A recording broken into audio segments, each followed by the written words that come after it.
before we hop into the installation of these new wheels and springs on your 3D printer, this is my Ender 3 Pro. Now I'm gonna tell you right now, these springs are solid. You're gonna have to squeeze, some of you as hard as you can, depending on your grip strength, to try to get these springs into place. Now, I want robust springs because the previous ones that come stock on this are super squishy. And I'm always constantly having to re-level this thing. But the more firm these springs are, the more likely I won't have to re-level this after every single print, because it's driving me crazy to get the little piece of paper and slide it under there.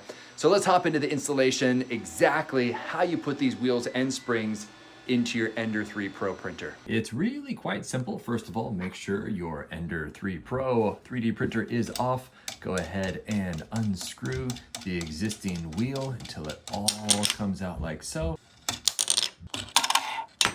Now, as we take the existing springs off, you will see how inferior these default springs are compared to these much more robust ones that I've just purchased here off of Amazon.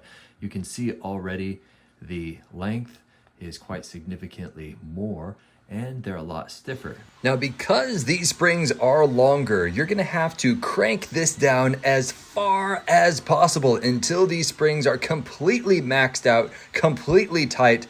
Then you should go about the calibration where you get the piece of paper on top of the plate and you make sure that it is the proper distance between the head and the plate. But make sure these springs are cranked down. And here's the final test. That is looking absolutely gorgeous.